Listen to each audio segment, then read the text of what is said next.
Welcome student. Today we will start about the program of non-cooperation movement. Non-cooperation movement जिसको हम असहयोग आंदोलन के नाम से भी जानते हैं और यह असहयोग आंदोलन 1921 में शुरुआत इसकी हुई थी। सबसे बड़ी बात ये थी कि अंग्रेजों द्वारा लगातार भारतीयों के साथ जो एक तरह का धोखा हो रहा था, उसकी वजह से गांधी जी और दूसरे लोगों को एक बड़े आंदोलन की आवश्यकता महसूस हुई। इसके लिए ये आंदोलन चलाया गया और उस समय की जो कंडीशन थी वो कंडीशन भी काफ़ी ज़्यादा खराब हो रही थी। खराब क्यों हो रही थी? क्योंकि 1918 में फर्स्ट वर्ल्ड वार ख़त्म हो चुका था। फर्स्ट वर्ल्ड वार ख़त्म होने के बाद भी लोगों की मुश्किलें कम नहीं हो रही थी। मुश्किलों का अर्थ ये कि जैसे जो मुद्रास्फीति थी, महंगाई जो थी वो बढ़ी हुई थी, फसल खराब हो रही थी, अनाज नहीं मौजूद था देश के अंदर। इन सारी चीज़ों को लेकर के जो जनमानस था वो भी गुस्से में था और इसीलिए इस आंदोलन को शुरू किया गया। ये आंदोलन 1 अगस्त 1920 को शुरू किया गया था। दुर्भाग्यवश 1 अगस्त 1920 को ही बाल गंगाधर तिलक का देहांत हुआ था। लोग दुख में भी थे और इस दुख को वो इस आंदोलन की सफलता में कन्वर्ट करना चाहते थे, इसलिए भी सब ये साथ आ गए थे। 22 जून को ही गांधी जी ने वायसराय को एक लेटर लिख दिया था और उस लेटर में उन्होंने कहा था कि कुशासन करने वाले शासक को सहयोग न करने का अधिकार हर आदमी को है। मतलब कि हम सहयोग नहीं करेंगे, असहयोग करेंगे, इसका ऐलान गांधी जी ने जून में ही कर दिया था। अब अगर हम देखें तो सितंबर के कांग्रेस के अधिवेशन में, कलकत्ता अधिवेशन में CR दास ने इस आंदोलन का प्रस्ताव प्रस्तुत किया था। हालांकि उस समय ऐसा नहीं था कि कांग्रेस में सभी लोग इस आंदोलन के पक्ष में थे। बहुत से नेता ऐसे भी थे जो इस आंदोलन का विरोध कर रहे थे, लेकिन बाद में चल करके सब लोगों ने असहयोग आंदोलन को सपोर्ट किया। अब अगर हम देखें कि कौन कौन सी चीज़ें थी, क्या ऑब्जेक्टिव्स थे, किन चीज़ों को लेकर के इस आंदोलन को शुरू किया गया था, तो हम पाएंगे कि गांधी जी ने कई चीज़ें ऐलान की थी। जैसे अंग्रेज सरकार ने जो लोगों को बहुत सारे टाइटल्स बांट रखे थे, उपाधियां दे रखी थी, प्रशस्ति पत्र दे रखे थे, गांधी जी ने ये अनुरोध किया कि लोग इसको वापस कर दें, इसको वापस कर दें। दूसरा है लेजिस्लेटिव काउंसिल, जो कि अंग्रेजों की बनाई हुई एक सभा थी और उसमें जो कांग्रेस के यस मैन थे वही जीत करके जाते थे, इसलिए उसके भी बायकॉट करने की बात कही गई। तीसरा, वकीलों से ये अनुरोध किया गया कि वो किसी भी कोर्ट में न जाएं, कोर्ट का बहिष्कार करें और बहिष्कार हुआ भी। साथ ही साथ गवर्नमेंट स्कूलों का विरोध किया गया। विद्यार्थियों से कहा गया कि वो गवर्नमेंट स्कूल में न पढ़ें, बल्कि जो राष्ट्रीय स्कूल हैं उसमें वो अपना एडमिशन लें। और उस समय के अगर आंकड़े को देखा जाए तो करीब करीब उस समय गांधी जी के इस काल पर 90,000 बच्चों ने सरकारी स्कूल छोड़ दिए थे और उस समय 800 सरकारी स्कूल के अलावा राष्ट्रीय स्कूल थे जिसमें बच्चों ने एडमिशन लिया। पांचवा सबसे बड़ी बात थी वो ब्रिटिश गुड्स का विरोध करना। सरकारी ब्रिटेन से आए हुए कपड़ों का विरोध किया गया, ब्रिटेन के बने हुए सामानों का विरोध किया गया।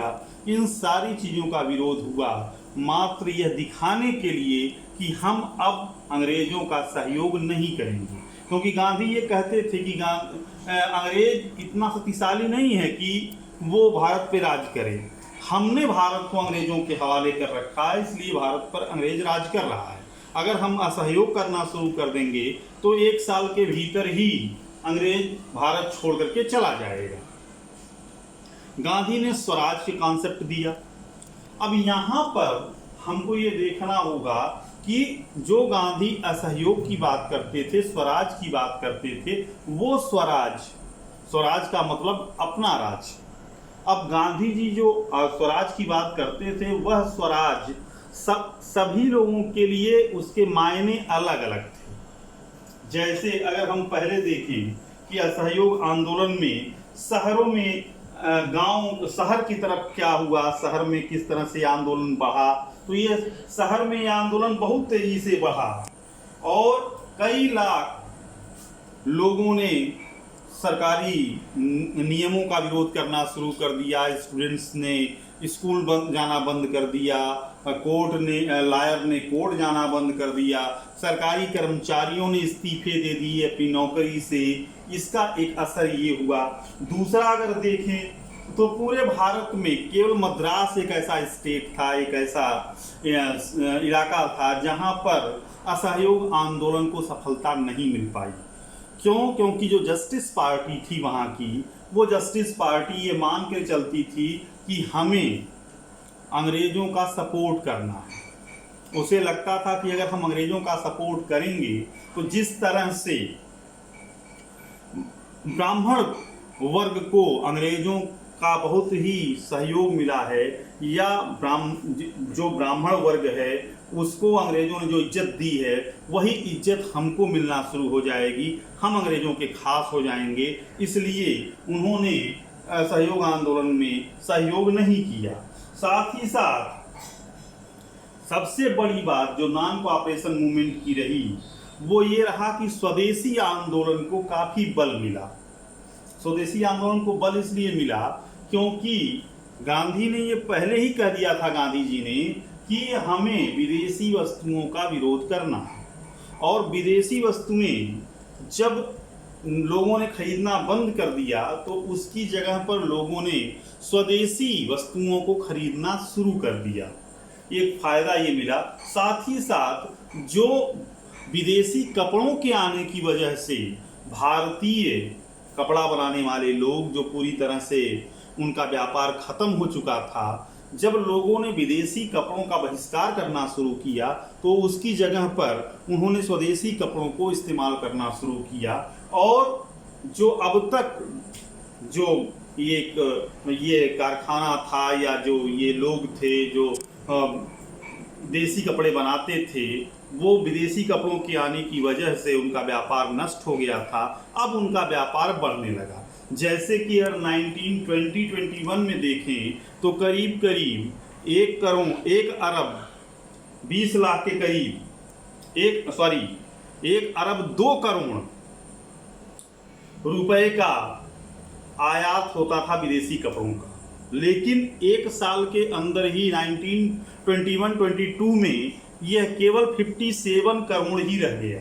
मतलब लोगों ने पूरी तरह से इसको नकार दिया और उसकी जगह पर इन्होंने स्वदेशी कपड़ों का इस्तेमाल करना शुरू कर दिया। साथ ही साथ जो मर्चेंट थे, जो व्यापारी थे, उन्होंने भी विदेशी वस्तुओं के व्यापार को बंद कर दिया। उनको लगा कि गांधी जी अगर कह रहे हैं तो हमें गांधी जी के साथ होना चाहिए। साथ ही साथ जो विदेशी कपड़ों को व्यापारी बेचते थे, उन व्यापारियों के ऊपर भी असहयोग आंदोलन चलाने वाले लोग नज़र रखते थे। वो ये चाहते थे कि वो विदेशी सामान को न बेचें।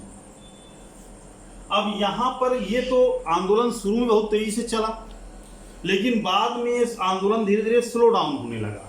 स्लो डाउन क्यों होने लगा? क्योंकि जिन जिन चीज़ों के बायकॉट की बात की गई थी, उन चीज़ों का अल्टरनेटिव ये आंदोलन देने में असफल रहा। जैसे ये कहा गया कि गवर्नमेंट स्कूलों में आप मत जाइए, आप गवर्नमेंट स्कूल में मत जाइए, आप जो है राष्ट्रीय विद्यालयों में पढ़िए। लेकिन राष्ट्रीय विद्यालयों की संख्या जो थी उस समय वो केवल 800 थी, विद्यार्थी ज़्यादा थे, इसलिए उनको वापस आना पड़ा। साथ ही साथ जो स्वदेशी कपड़े थे वो कपड़े महंगे थे। शुरू में तो लोगों ने गांधी जी के काल पर इसको बंद कर दिया, लेकिन जब उन्होंने स्वदेशी कपड़े खरीदने शुरू किए तो उनको ये महसूस हुआ कि नहीं नहीं, स्वदेशी कपड़े बहुत महंगे हैं और वो उसको अफोर्ड नहीं कर सकते हैं। इसलिए उन्होंने फिर से उन चीज़ों को प्रयोग करना शुरू कर दिया जो शुरू में उन्होंने बंद कर दिया था। तो यहाँ पर शुरू में तो ये आंदोलन काफ़ी तेजी से चला, लेकिन बाद में ये आंदोलन धीमा हो गया। अब हम इसके आगे रेबेलियन इन कंट्री साइड पढ़ेंगे।